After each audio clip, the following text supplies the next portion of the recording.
Well, good morning, everyone. I'm here to tell you that you're going to have more fun this morning than you know what to do with. You may as well just settle in, because here it comes. Now, some of you may not be aware, I don't know if you know this, do you know that originally Father Ron Rollheiser was supposed to be the speaker this morning? And because of health concerns, Father Ron couldn't be here, and so he suggested that I would be here. Now, I have to admit to you, I was actually looking forward to hearing Father Ron talk. And so now here I am as the relief pitcher, so I now look forward to telling him how I replaced him. This is pretty good. But after last night, you understand the pressure that relief pitchers have. That they have to pay attention to every single pitch, or you win or lose a World Series. Well, there we are. I'm going with the win for tonight, because I think we're just setting them up. Make them feel a little confident. So as the relief pitcher, here's my pitch. I think using the image of prophet and poet is a powerful way to look at our ministry. So I'm going to invite you to kind of walk with me as we look at our ministry through those two lenses of prophet and poet. And I want to say here at the beginning that without the prophetic core, our ministry can get lost in privacy and individualism. But without the poetic core, if we're not careful, our ministry can lapse into self-righteousness and exhaustion, burnout. And so this morning is not about how to do ministry better. This morning is about how can we be better ministers. And so I want to propose 3 objectives, if we could pull these back up. 3 objectives for our time together this morning. I would like to look at this issue of discipleship as a call to being both prophet and poet. I would like to identify 3 skills that I think are essential for us to balance those images in our work. And then I just want to remind us a little bit about the good news that motivates both prophets and poet. So that's the road I'd like to go down this morning. During the session, there's a handout that's coming out that has some of my notes on it. You'll be able to follow along as I go through this. But I want to begin with poet. I want to begin with prophet prior. Here's my favorite definition of a prophet. A prophet reminds the establishment what it was established for. What it was established for. Both in church and in society, the role of the prophet is to call us back to our roots. The prophet reminds us about our mission. The prophet calls us back to why we were established in the first place. That's an important role for all of us here to consider today. How does that fit in for us? The prophet, the role of the prophet to tell the story. You see, what the prophet does, it takes the inaudible God and makes God audible. The prophet tells the story of the marginalized, tells the story of the victimized, the story of the voiceless. I suspect in your life, similar to my life, we have people who are storytellers. My friend Helene, who tells me the stories of Guatemala, and Jean, who tells me the stories of El Salvador, and Anne-Marie, who tells me the stories of the Palestinians, and Maureen, who tells me the stories of Rwanda. Who are telling the stories today of the Sudan, East Timor, inner city Dallas? Who are telling the stories of poverty in the United States? Do you see, the role of the prophet is to give voice to the voiceless, to tell the stories. But I want to say this. Prophets are usually reluctant. No one gets up in the morning and runs out just to be a prophet. We are not born prophets. We're not born courageous. We become prophetic and we become courageous. Scripture has some funny examples of this. Isaiah asked God to send someone else. Not me, Lord, someone else. Jeremiah protested he was too young. Lord, I am way too young to be a prophet. Ezekiel argued that he wasn't a prophet. He was a herdsman and a dresser of sycamore trees. I don't even know what that is. So he's using that as an excuse to argue with God. That didn't turn out so well. What does it sound like today? I'm sorry, Lord, I'm way too busy to be a prophet. I'm too young. My family needs me. I don't know enough to be a prophet. I have a lesson plan to do. I have to go on a retreat. I'm allergic, Lord. I'm allergic to ridicule and conflict. Well, think about that. We try to make these excuses, but no one sets out to be a prophet. We're all reluctant. And yet God calls us anyway. I want to propose this. I want to propose a 5-step movement in prophecy to being a prophet. And the first step in the movement is to assess the situation. Here's what prophets do. Prophets look around. Prophets see what's happening, and prophets name what's happening. It's as significant as what's going on globally. It's as personal as what's going on in our families. Do you see, the role of the prophet is at every level of church, is to first assess, to see. You know, the last century was shot through. The last century was split by the chasm of the Holocaust in World War II.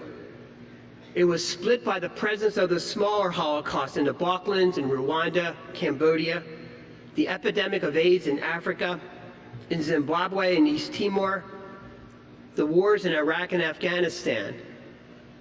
Do you see, our history is being split by a variety of chasms of Holocaust. And so the role of the prophet is to see it, to name the injustice, to name it globally and locally, and to avoid the temptation and the trap, the conspiracy of silence. See, prophets have a tough job description.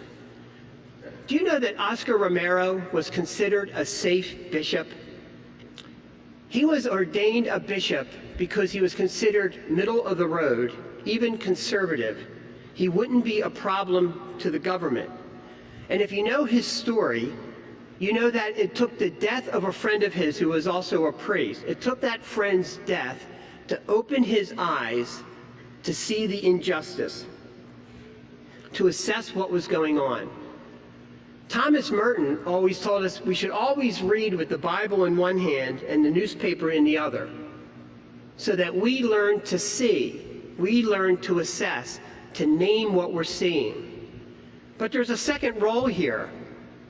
In addition to assessing, to seeing, prophecy is characterized by speech.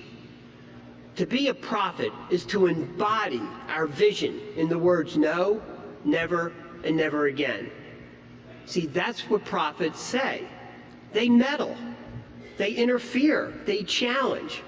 Prophets are impudent, they're impatient, they lack tact and diplomacy, they're not sensitive, but they're hypersensitive to evil. They're impatient with injustice.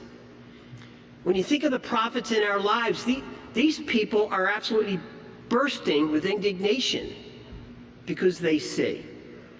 And they're not afraid to speak truth to power. Oscar Romero saw, and he spoke. Martin Luther King saw, he spoke. Bishop Desmond Tutu, he saw, and he spoke. Do you see what happens? They see and they speak. They ask the annoying questions. When we're feeding the hungry, they ask the question, well, why are people hungry? When we're housing those without homes, they're asking, why are they homeless? When we're doing literacy programs, they're asking, why don't our schools work? They're the ones who ask in the middle of deficit discussions, how do we do this without putting the burden on the backs of the poor? Prophets are a pain in the neck. But see, that's what happens. Jesus very much was annoying because of what he said, of his questions. When he says, sell all that you have, you don't want to hear that.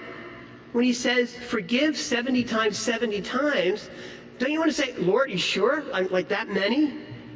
When he says the first shall be last, he ticks off the first. Do you see? That's exactly what prophets do. They confront, they see, and they speak out.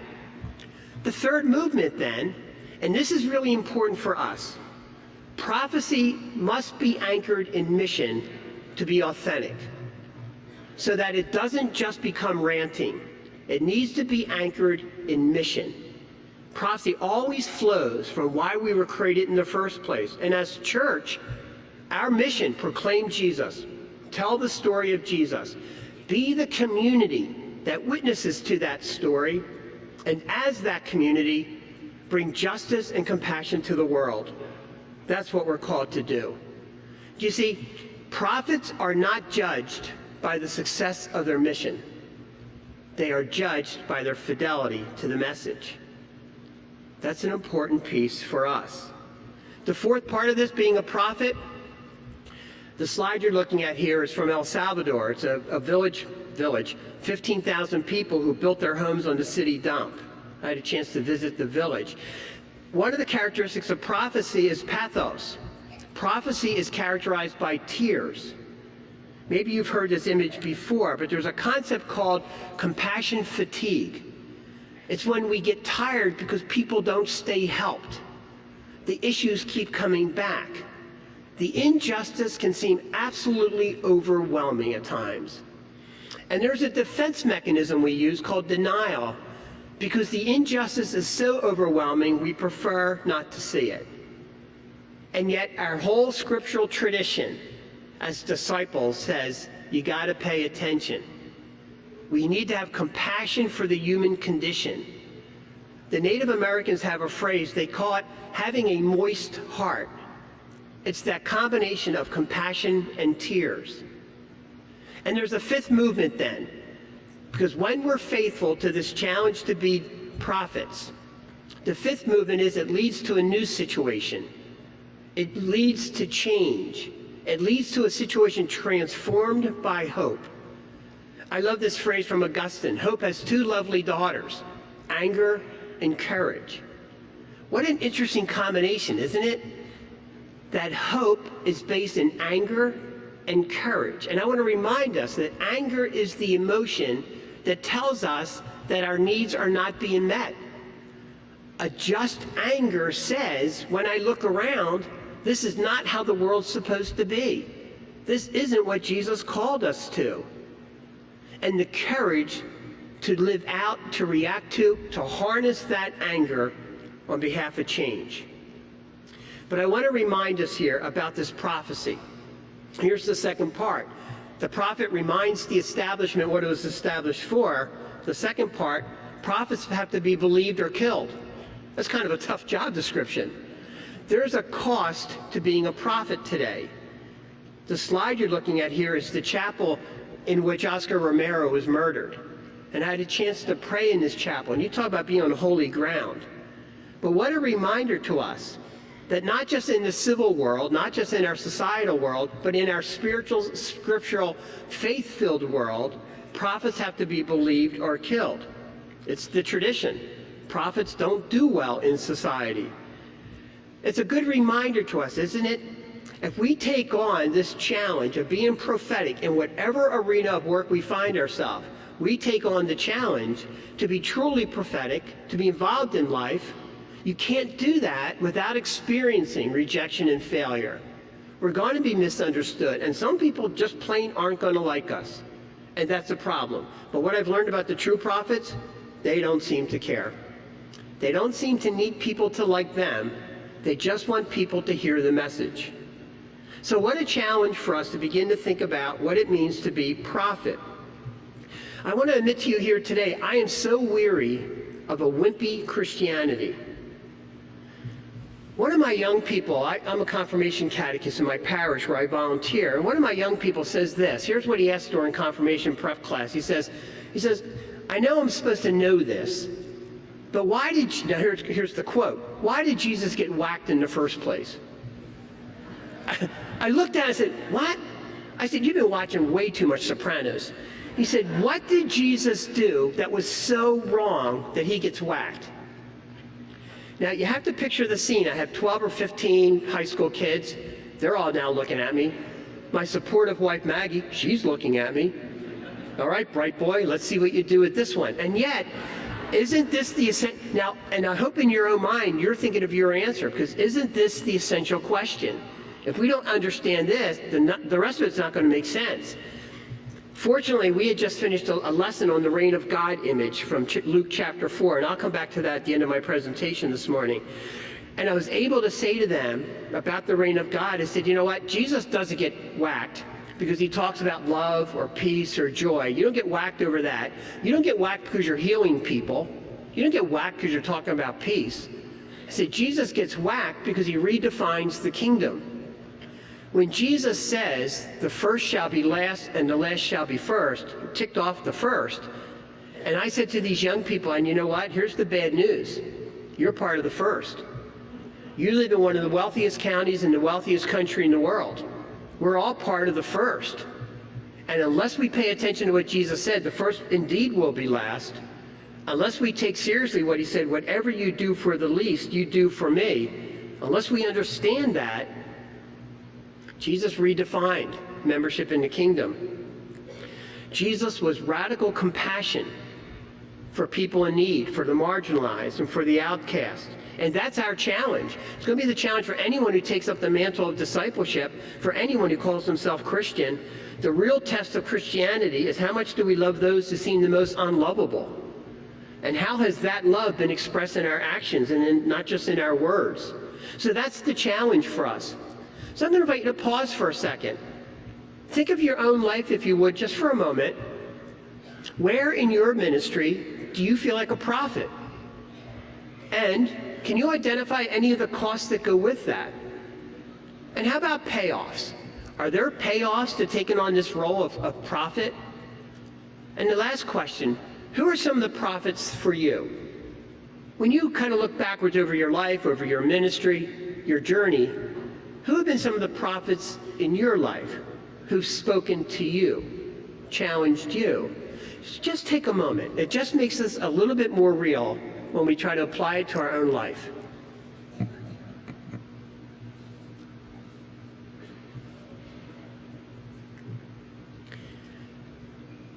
When do you feel like a prophet? What are the costs? Are there any payoffs to this? Who have been the prophets in your life?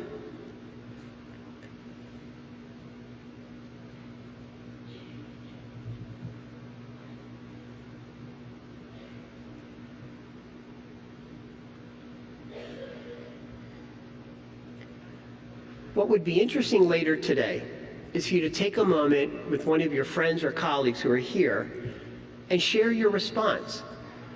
There's so much power in sharing our stories with each other, stories of our journey. So I would encourage you, give thought to that and what that would be like for you. But I want to reverse the image for a moment and talk about poets. I would maintain that it's not enough to do for Jesus. It's not enough to be caught up in just our work, in our actions. I want to remind us that the first challenge here is to live in intimacy with the Lord. I heard a story just Wednesday about Cardinal Bernardine from Chicago. And Cardinal Bernardine was asked a question by one of his fellow priests. And the priest said this to him, "Cardinal, which do you love more, working for the kingdom of God or God?" And the cardinal paused and reflected because he knew the implications of the question. And starting with that moment, he arose an hour earlier each day to be in prayer. The prophet emphasizes the work on behalf of the kingdom. The poet emphasizes the relationship with God, that intimacy with God. And to take that poetic dimension seriously will require a fundamental change. Because see, I'm going to guess most of us in here, we are used to being doers. And we're not quite so good at just being. But to be a poet, to capture the poetic dimension of our ministry, says that we must be willing to turn over the work of our lives to Christ so that we can sit in the presence. Because if our commitment to Jesus is complete, then our lives will be lived in holy commitment to others. this is a challenge, to be the poet. I suspect that legislation and policies will never fulfill the divine call to justice until there's a fundamental change in people's lives and in their hearts and in their souls. And only when there's a genuine conversion do I think justice can win. And yet I think that's the challenge, for justice to win. You see, the prophet says, don't just sit there, do something. It's the ministry of doing. But the poet says, don't just do something, sit there.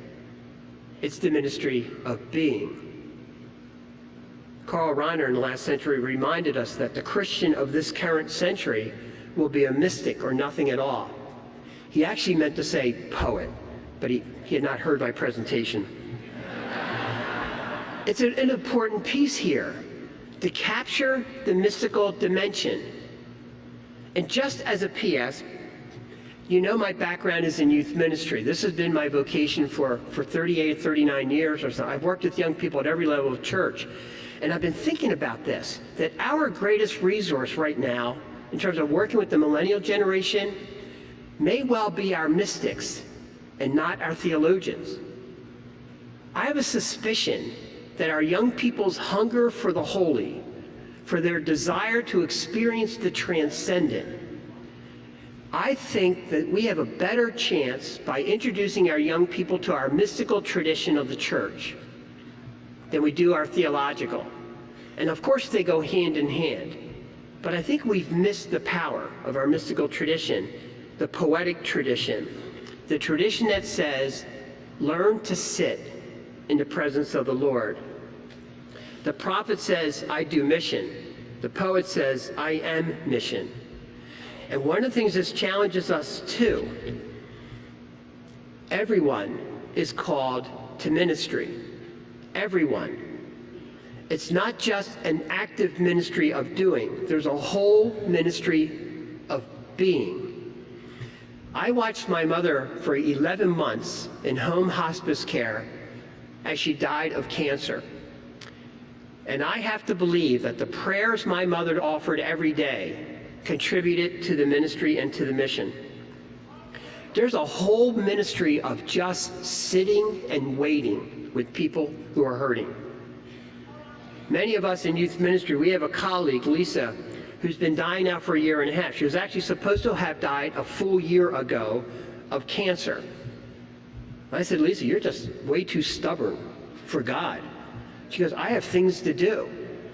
And as we read her blog, Lisa's prayers, her insights, her wisdom around dying, about death itself, about resurrection, what a powerful ministry and witness to all of us. It's a poetic ministry, not the prophetic ministry.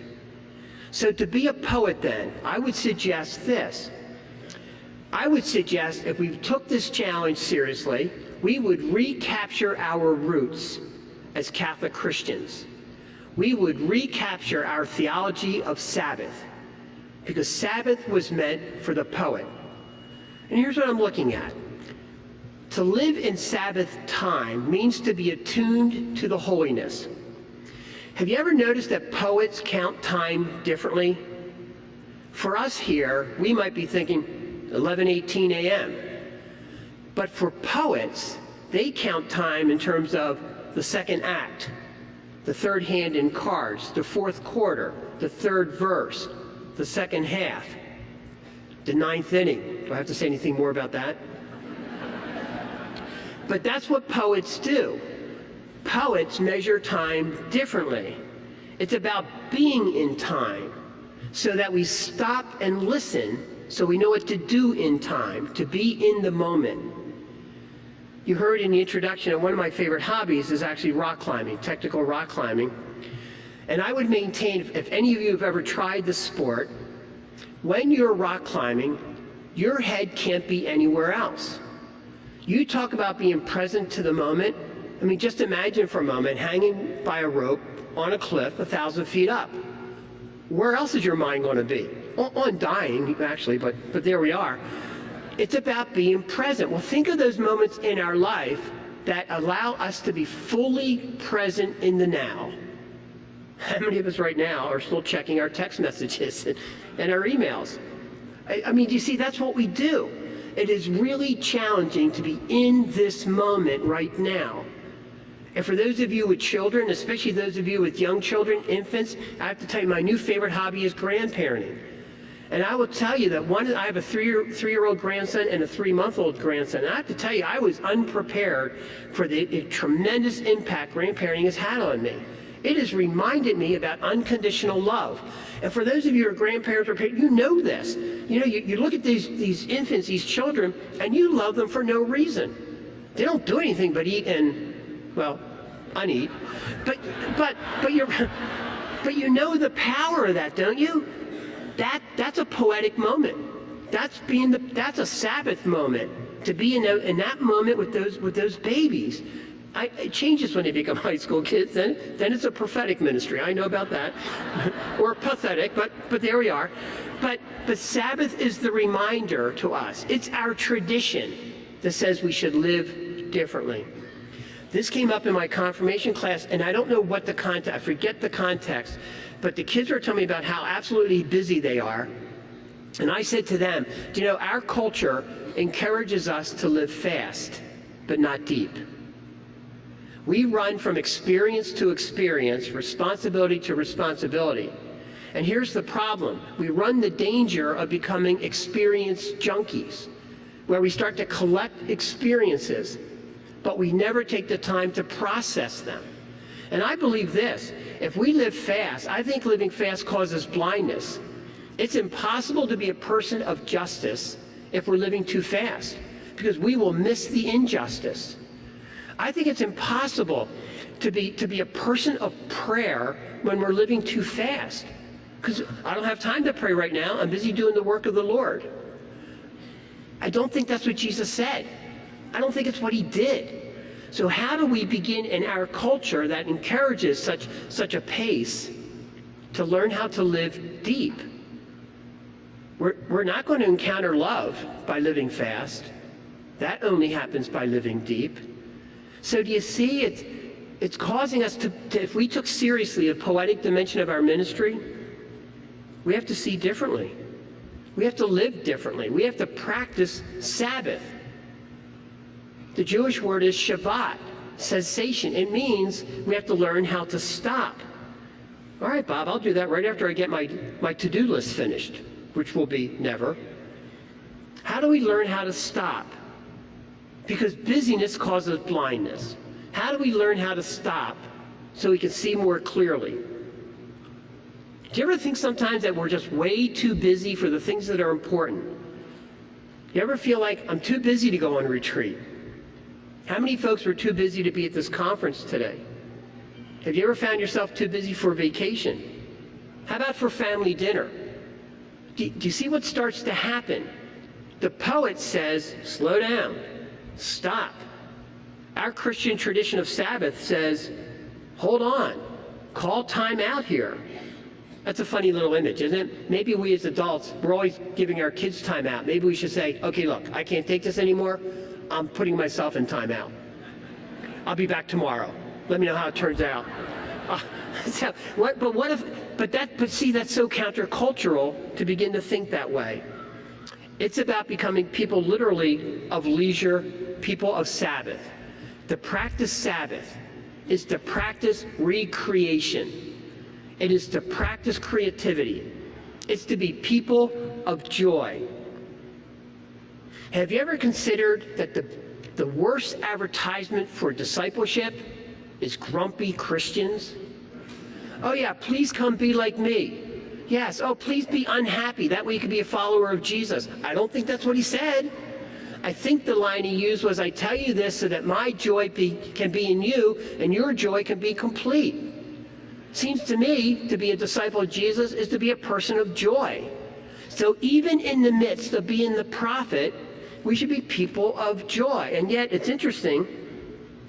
In Isaiah, he says this, call the Sabbath a delight and the holy day of the Lord honorable. And yet it seems to me in church work, we have a whole history of trying to control, to limit, to put a lid on Sabbath joy. The Pharisees tried to do it. Jesus, what do you mean you're eating with like those people? Do you ever consider that the only thing Jesus makes for dinner in Scripture is reservations? Matthew, coming to your house. Zacchaeus, I'm coming to your house. And in fact, scriptural trivia, I know that's not great with Catholics, when's the only time in Scripture that Jesus cooks? Some of you said, Gospel of John, fish fry, it's a post-resurrection story. The way I figure it, if Jesus can wait till after the resurrection to cook, so can I, because I want to be just like Jesus. I tried it with my wife, didn't work so well. But you get the point, though. The Pharisees tried to put a lid on Sabbath joy. The Puritans in our own history, they put a lid on it. Sometimes in church, we try to put a lid on. Don't be too happy. It's clearly got to be sinful. Clearly. And yet, have you ever thought about Catholics? First off, only Catholics could have invented Lent. Irish Catholics. They were sitting around going, you know what? We're way too happy. You're right. We should not be this happy. And they're sitting around, and one of them says, I have an idea. Let's give up everything we like. Yeah, let's do that. What is wrong with those people? Everything we like, let's just give it up. Okay, we'll give it up. Let's give it up for 40 days. Yeah, we can be just like Jesus. But only Catholics could have invented Mardi Gras. Somebody said, I have an idea. Before we do that, let's party like there's no tomorrow. You see, that is a Catholic way of looking at life. We are people of Lent and Mardi Gras. We are people of crucifixion and resurrection. That's exactly who we are. And yet sometimes we miss that. We miss that part of our tradition. To be people of justice is to be people of joy. It's to live with a sense of awe and wonder. This is a great question for you to consider. When was the last time you experienced wonder and awe? The one slide is at the time, my 90-year-old father holding my brand new first grandson. So here's my dad, Thomas, holding his great-grandson, Thomas. You talk about wonder and awe. My dad's now 93 and a half with now 2 grandsons and loving it. The other slide is me in front of Mount Everest. On my bucket list from the time I was a kid, I'm going to Everest. And so 2 years ago, I had the chance to go to base camp on Everest at 18,500 feet. And moment of wonder and awe. What would be the equivalent for us, for you? When was the last time you experienced wonder and awe? So pause for a second. I asked you to apply the prophet. I ask you to apply now the poet. So where in your ministry do you most feel like a poet? Have there been any costs to that? And are there payoffs to that? Do you have any poets in your life? I have Thomas and I have Jude. My grandsons call me to be a poet. They are all about being there, sitting there, being kids of joy. What's it like for you? When are you the poet, and have you cost the payoffs? Who are your poets? Who are your poets? It's worthwhile in presentations like this to take what we hear and apply it to our life, to apply it, to make it real for us. So the same. At some point today, to sit with a friend or a colleague over coffee, over lunch, just don't do it over lesson planning. Take the poetic moment and share your responses. I want to combine the two together, and I'm going to suggest this. When we are able to harness the dimension of prophecy and the poet, we put them together, we get true holiness. Holiness is a loaded term. It has these images of walking around in silence, wearing black, continual fasting. Doesn't work for me. But what if holiness is as simple as being attentive to the presence of God? What if holiness is allowing that presence of God to permeate our daily lives? It's like the scripture story of Mary and Martha. It's the Mary who knew that sitting in the presence of the Lord was both beautiful and powerful. And it was Martha who knew that holiness is embodied in action. It's the prophet and the poet. There's a story of a young mother who's making pancakes for her two children. They're Kevin, age 6, and Matthew, age 3. They're fighting over who's going to get the first pancake, and the mother, who's obviously a catechist, sees an opportunity for a teachable moment. And she explains how Jesus would have always given the first pancake to the other person before having one himself. And after a moment of silence, Kevin, the 6-year-old, says, "All right, Matthew, how about today? You be Jesus."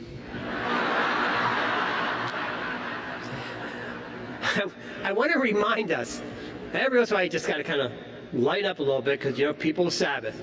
I want to remind us on Holy Thursday night, Jesus does two very important actions. He breaks bread and he washes feet. To be holy, to be 100% Catholic, says that we need to be people of Eucharist and people of justice. Do you see, being Catholic is kind of an interesting breed. You can't just make us up. Catholics are called to be both and kind of people. We are not an either-or kind of church. We are a both and kind of church. To be Catholic today means to be able to hold the contradictions, to be people of devotion, to be people of Catholic social teaching, to be people of adoration, to be people of service, to be people of the Rosary and people of resistance to evil. Our roots are in Paul and Peter, who said we are called to be Gentile and Jew, to hold the contradictions. We are a church of great cathedrals and great soup kitchens. We are both and kind of people. We are people of songs of praise. We are people of Tantum Ergo. And we are people of songs of protest and justice, voices that challenge. We are progressive and we are traditional. We are metro and we are redneck. And that is a setup. So how do you know you're in a redneck church? It's when people ask, when they learn that Jesus fed the 5,000, whether the 2 fish were bass or catfish, and what was the bait that they used to catch them. You know you're in a redneck church if opening day of deer season is recognized as a church holiday. You know you're in a redneck church if baptism is referred to as branding. All right, I just have to do this because it makes me laugh. You know you're in a redneck church if when people think rapture is something you get when you lift something too heavy. That was a guy joke. That was just for us as guys. But you know that you're in a redneck church when the final words of Mass are, "You all come back now, here?" But did you hear within that the both and? We are Catholic. We hold the contradictions. To be a prophet in terms of holiness gets us to Good Friday and crucifixion. Prophets have to be believed or killed. But to be a poet gets us to Easter Sunday. It gets us to Easter and resurrection. That's important. And I want to propose here as we start to wind down 3 skills that I think help maintain this balance. 3 skills for discipleship. The first skill is the skill of paying attention. The second skill is learning how to speak the truth gently. And the third is the skill of getting a dream. And I'd like to unpack this for you for a moment here. To pay attention. Jesus paid attention. The story of Jesus is the story of a victim. He was discriminated against because of his hometown. It says in the Old Testament, nothing good can come from Nazareth. He was discriminated against because of his friends. He hangs with the wrong people. The tax collectors, the poor, the outcasts, the Samaritans, the prostitutes. He's arrested on trumped-up charges. He's a blasphemer. He speaks against Caesar. He's beaten, scourged, and crucified, which is a political punishment. He was abandoned by his friends in his moment of need, and he was laid in a borrowed tomb. He was a victim of forces certainly seemed stacked against any sense of good and justice. And why? Because he paid attention. He paid attention to the false messages and the false idols, and because he paid attention, he was crucified and died. You see, it's heroic. It's heroic to pay attention today, to really see the myths and the lies that impact us, to stand for the truth with a capital T. We are challenged to pay attention to the false messages. The messages that say, I'm only as good as the clothes I have, the car I own, where I live, my job, or my IRA. Although in the recent recession, I wouldn't count that one so high. We're only as good as. Have you ever considered our definition of success as a false message? If success is equivalent with, if money becomes the only measure of self-worth, we're in trouble. If relationships are defined as just to meet my needs, if touch and go is fine, if it lacks commitment, these are false messages, and we get bombarded all the time. The failure to pay attention to the false messages leads to a corrupting of our spirit, and it will make us blind to the needs of others. Martin Luther King in our country, and Bishop Ramirez certainly, Bishop Girardi in Guatemala, they paid attention to the messages. They uncovered and exposed the lies, and here's the problem. They named the materialism, the racism, and the oppression. They paid attention to the evil, and they were killed. An anti-wimpy Christianity. There is a cost to being a Christian today. In August of 2000, Father John Kaiser, a priest in Kenya, was murdered because he worked for human rights, property distribution, and the protection of young Maasai girls who were raped by elders and used as political favors. In February 2005, Sister Dorothy Strang was killed in Brazil because she was working for the property rights of the indigenous peoples. You see, in 2009, which is the last statistic I have, 32 Catholic missionaries around the world were murdered because of their faith in Egypt, India, Iraq, Colombia, Indonesia, Brazil, and I'm sure I'm missing some. To be a prophet, it's heroic to pay attention, to name the false values. It's a difficult one, paying attention, but I want to remind us of the other side. Pay attention to the good. Pay attention to a world shot through with God, for those with eyes to see. Pay attention to the presence of God in your kids, in your family, in your work, in your friends. Pay attention. Don't lose sight of the spiritual. Collect those moments of grace. And we all have them. We've all had those magical moments of this is clearly sacramental. This moment, Jesus is certainly present here. Revel in those sacred conversations and with those sacred friends. Pay attention to the details of your life. I am certainly speaking as a grandfather. I have to tell you, the lessons I'm learning all about the consecration of the moment. Learn to live in those moments. Jesus wants us to pay attention. Yes, pay attention to the false idols. But boy, don't miss the genuine, don't miss the real deal. Don't miss the presence among us. And the second skill, you'll notice on here the adjective gently. When I turned 40, I started making up my bucket list every year just to see what I would do, and included Everest. All right, so I'm doing pretty well. I added the phrase, and I don't know where I first heard it, about speaking the truth gently as opposed to arrogantly. Here's what I've learned. I've learned when I would speak the truth out of my own sense of anger, my own arrogance, I was actually speaking the truth for my own benefit. No one heard me. They didn't hear me. So what I've learned is, can we speak the truth gently? Can we speak that same truth in a way that people can hear us? To speak the truth. So that raises the question then of what truth can the poor, the oppressed speak to us? What message can they share with the rest of the world? Are they called to be prophets as well? Certainly. And what's the message? When there's no one else to turn to, one turns to God.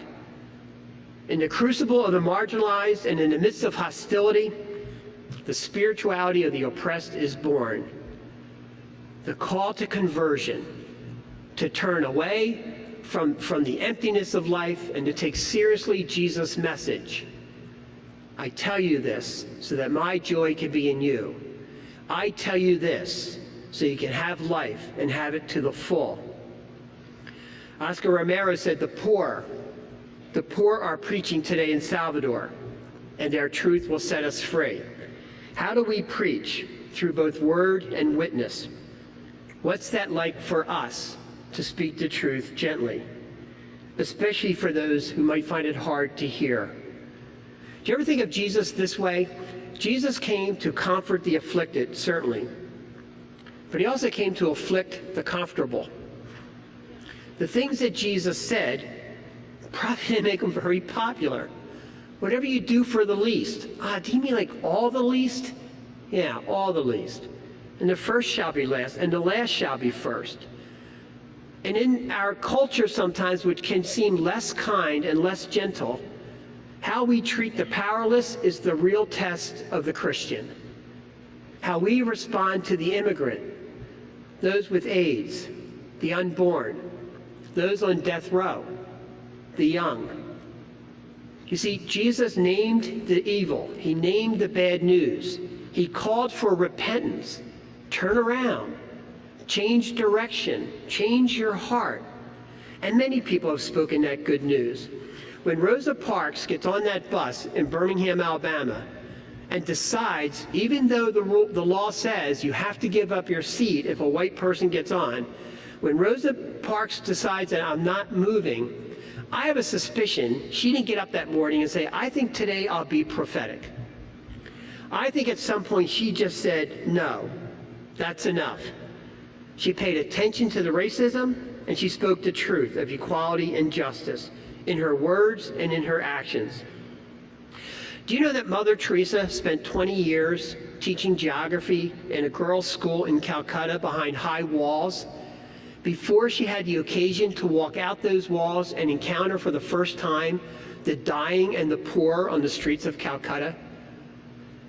When she saw, when she assessed, when she experienced that poverty, it changed everything for her. And she spoke the truth.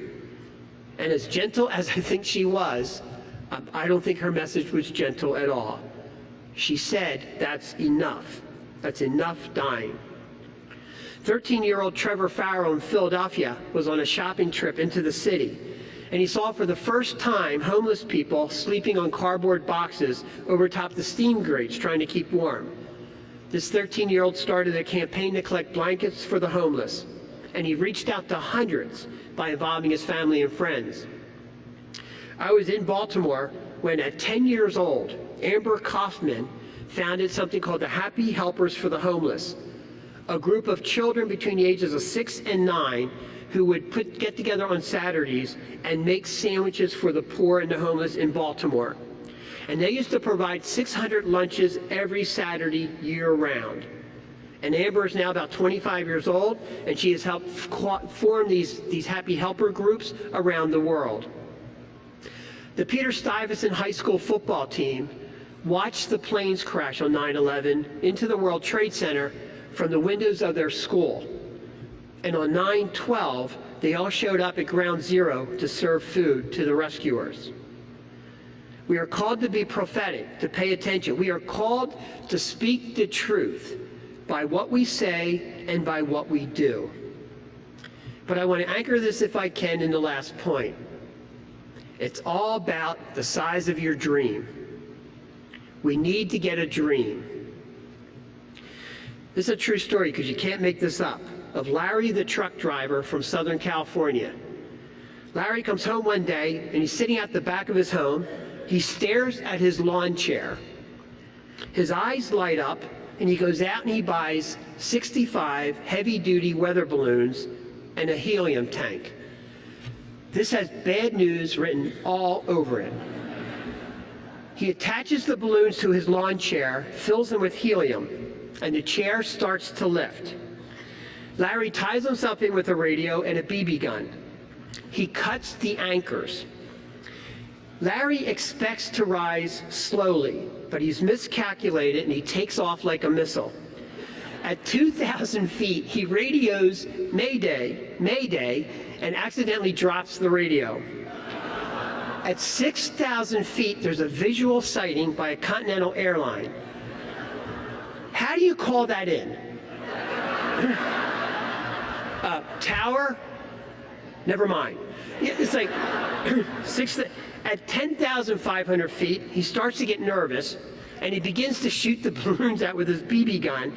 And again, he miscalculates, shoots out too many, and he starts, now only some of you will recognize the image, he starts to drop like a rock, like the coyote in the old Roadrunner cartoons. Larry and his lawn chair hit a power line, and they take out electricity in 3 counties.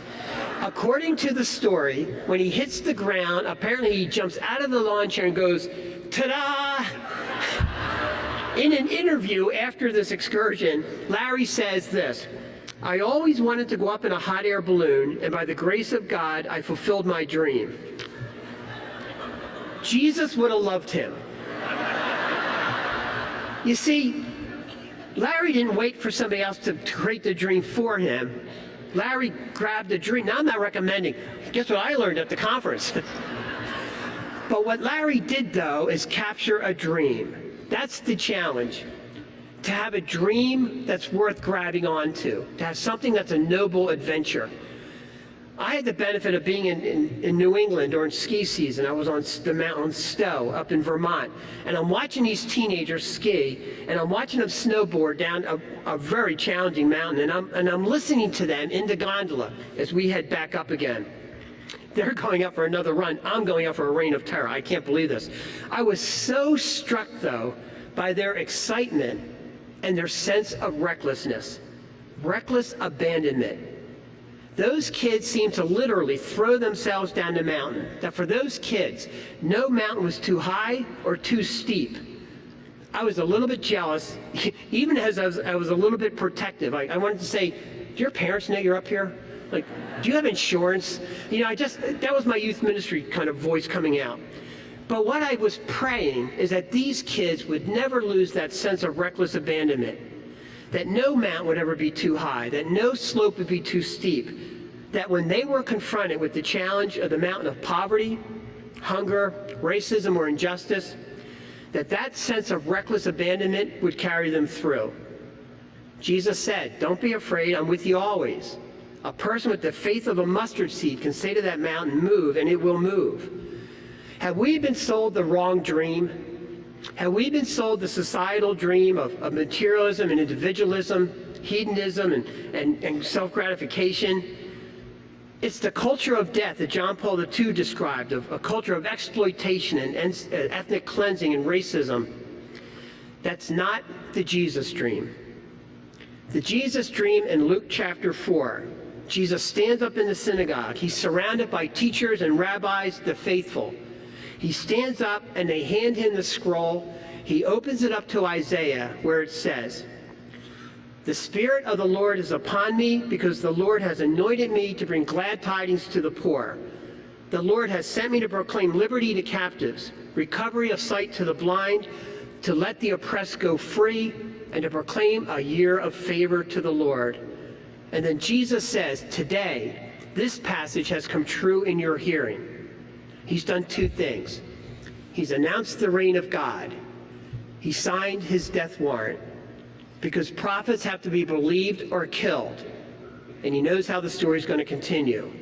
But the poor, the captives, the blind, the oppressed, they're all found today.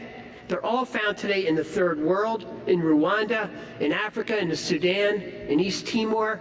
They're found in inner city Dallas. They're found in the rural sections of our country. They're found in some of our own young people, and they're found in our own very lives. Because haven't you and I at some point been emotionally poor, if not economically so? Haven't you and I all been captives to unhealthy pursuits or relationships or values?